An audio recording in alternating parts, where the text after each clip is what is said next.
really are pushing all of our programs to be the best that they can be, and we're trying to provide them with the best facilities that we can, and support our programs in every way that we can. And you know, the boom of the internet and all those kinds of things, kids are a lot more in tune with, you know, what are facilities like and what are these things. And so it's been awesome over the last 5-10 years to see you know, Adams State not only just get caught up to speed, but maybe get ahead when it comes to some of the facilities and opportunities for kids that way. You know, we have a state-of-the-art science building or things like that, or some of our athletic facilities here, like the weight room or the training room, and they're state-of-the-art. And you know, the locker rooms, which doesn't seem like a big deal, but it's a huge deal. I mean, when kids walk in there, they think, wow, it can't be any better anywhere else. And so, I mean, you know, you sell what you have to sell as far as your program, but then when they see those other things, it kind of makes an impression in the back of their mind. So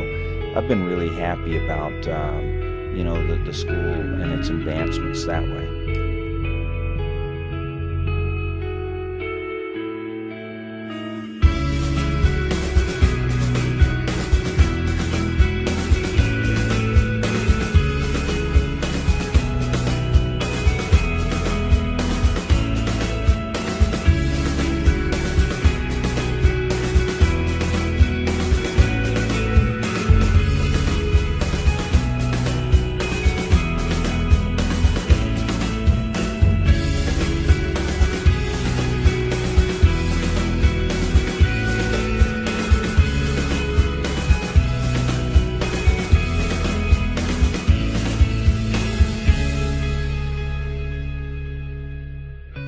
Plackey Hall was built in 1965. We were fortunate enough at that time to have Dr. Plackey, who was the president of the college, and he was a very firm supporter of athletics, and we had a great coach, track and field coach, Coach Vigil, who was known nationwide. The United States was preparing for the Olympics in 1968 that were going to be held in Mexico City, and they were in altitude Olympics, and that was the first time the United States was ever going to be involved in the Olympics at altitude, and there was no training facility anywhere in the United States at altitude for athletes. And so Dr. Plackey and Coach Vigil came up with the idea of building a facility that could be used as an Olympic training facility at altitude for the United States Olympic team to train at. And that's how Plackey Hall came to be back in 1965, and we've been fortunate since that time to be able to use the facilities for athletics. Again, as a former athlete, to see the options and opportunities that we have for our incoming athletes,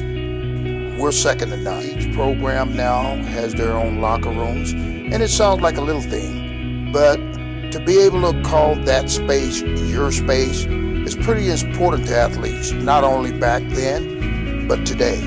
And some of the improvements that we've made with our turf fields and our new stadium renovations, along with the baseball field, it's just overwhelming to be able to be a part of this today. We hear a lot of coaches have been a part of Adams State, and they say even in the last 3-4 years, the transformation of the campus, the university, is incredible. Really strong athletic program.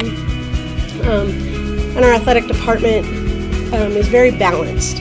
If you look at the NCAA D2 nationwide, they do a Director's Cup standings every year, and we've been in the top 10 for the last 10 years, and we've actually ranked 6th nationwide for the performance of all of our athletics. Pretty much everywhere you look around Adams State, everything seems new. And now, as I start to look back on my career here, the best part about Adams State and the way that I feel that I got a D1 experience at a Division II school is the fact that our facilities left us with little to be desired, and the fact that we always got the top of the line equipment. We have some of the best facilities in the RMAC, in the Division II, and